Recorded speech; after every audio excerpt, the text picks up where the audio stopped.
Hey everybody, Frank Finance here. Hope you're having a wonderful day. Today I want to talk about Nvidia, ticker symbol NVDA. In today's video, I'm going to give my price target, look at the DCF model for Nvidia, and give my final thoughts on Nvidia as an investment. Alright, looking at my price target for Nvidia, I have them at $127 in the next 12 months, indicating about a 35% downside risk here. My DCF calculation for them personally is 105 a share. We'll go over a couple different scenarios in my DCF calculation, some of the assumptions, and from an EBITDA multiple perspective, I have them at $95 a share, which is 20 times their EBITDA in fiscal year 2027. We'll also cover that in the model. From a risk perspective, I do think that they are trading at a very high price to earnings at around $50 a share. Now they have dropped year to date around 35%, and so that means their price to earning ratio has still come down considerably. I think it was around 80 or 100. I know it's a pretty wide range, but it was still a very high price to earnings ratio, and the growth rate is slowing. So with some macroeconomic conditions, I think these drops a little bit are natural, but on a specific thing, specifically looking at Nvidia, growth rates are starting to slow down. And again, you can't really expect a company of this size to continue to grow at 50 to 60% clips as they've done in the last 2 years. We'll talk a little bit more about those growth rates a little bit more in the DCF model, so let's move on to that. All right, jumping into my DCF model for Nvidia. First, I'm going to start off from an optimistic scenario, work into more of my conservative case, which is that 105 I mentioned earlier. So with the assumptions that we're about to go over, I have them at 164.52. So with their current growth rate in the last year at 61%, and analysts guiding them at 29% and 17% for 2023 and 2024. Again, they just wrapped up fiscal year 2022 in January. For 2025 through 2027, I have them growing at 15%, 13%, and 10% respectively. Now at the discount rate, I'm putting them at 10% over the next 5 years, and their long-term growth rate in this model is at 7%. I'm going to tweak this and show you the impact it has on the valuation. Now, their current shadows outstanding is around 2.5 billion, and let's just say that stays the same. From a debt perspective, they're positive here. Technically, they have about $21.2 billion in cash and cash equivalents and about $17.5 billion in total long-term debt. So pretty good health there on their balance sheet. And so moving a little bit more, and then on the EBITDA multiple side, I have them at 20. So that gets to the 95. So a couple of the things that I have here is that the high growth in the last 2 years has contributed to a high multiple due to some of the accelerated growth that they weren't experiencing. We'll talk about that in a moment. Big risk is a drop in growth. And so that's what we're starting to see as they've already dropped 35% year to date. Increasing EBITDA and free cash flow margins have both doubled. And that is something, again, is great to see, but I don't expect that to double or increase significantly from where they're at. We'll talk a little bit more of that as well. So the first thing is on the revenue growth side. In 2015 and 2016, they grew at a 13 and 7% clip.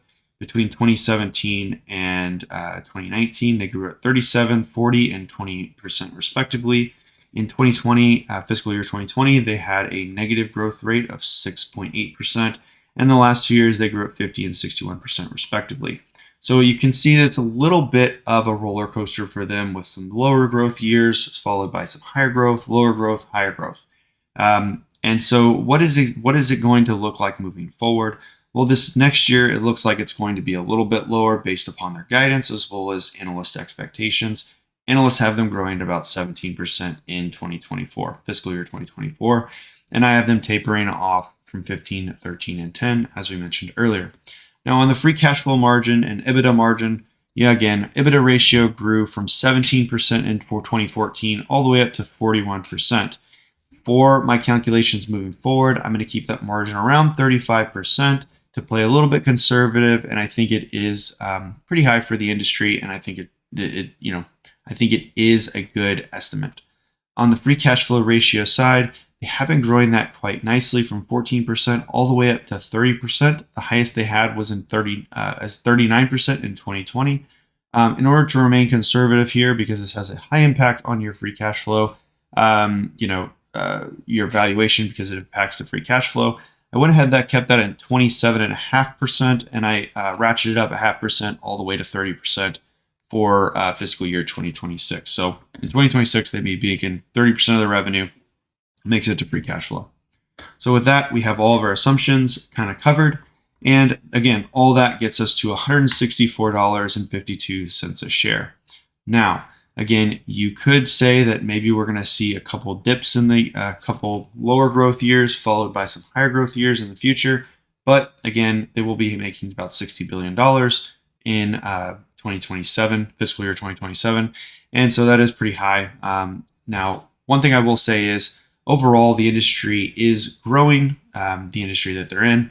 They do have the ability to steal more market share from their competitors, and their competitors have considerably higher revenue. And so it's not out of the question that they could continue to grow at higher rates. It's just a question on if they're going to be able to. And based off of looking at analyst expectations and where they're guiding for the next year, we wouldn't want to be overly optimistic on that and miss the ball. They're already trading at a current, price to earnings above 50. And I believe before that, it was somewhere close to getting 80 or 100, which is very, very high. So you got to have high growth rates to support that. And with us starting to see that it's going to drop off for this next year, it's hard to make assumptions that it's going to, jump up, to 50 or 60 from 2024 to 2027. So that's just the assumptions you have to make. On the long-term growth rate, I'm going to go ahead and change this down to 5%, which for most companies, long-term growth rate of 5%, I think is pretty high.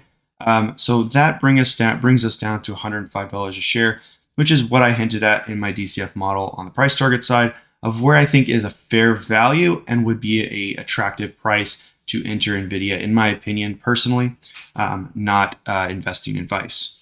Now, if we did a middle of the road here, that gets us to 127.47, which is where I kind of have my guidance in terms of price target for the next 12 months, as I do think that there is still significant downside for Nvidia. All right, now for my final thoughts on Nvidia as an investment. First off, right now at their current share price, I'm not personally putting any money or capital. I'm not currently invested into Nvidia. I have over the last year or two, I have put money into Intel and been short-term trading that. But right now, I do think overall there's a little bit of turbulence in the market. But looking specifically at Nvidia, I do think that they are overpriced based off of where their current growth rate is starting to trend. Now, if we do start to see that reverse, if we start to see them take a greater market share from your Intels, the other competitors in the industry, which again, the total addressable market for them is considerably higher than what revenue is currently at, I do think that they could continue. It is conceivable that they could grow at higher growth clips than what is in the DCF model. But based off of where we're projected right now and what analysts look at and what they're projecting themselves at, their price is not supported at $195 a share. I do think, as I mentioned earlier, at $105 a share, with their current assumptions that I had in the model, I do think that would be a fair value for the company, and it would provide some upside value if they surprised on the growth. So with that, all that being said, right now, not a great time, in my opinion, to buy Nvidia. In fact, it's not, if you are owning it, I would be a little bit skeptical here, a little bit worried. But those are my thoughts.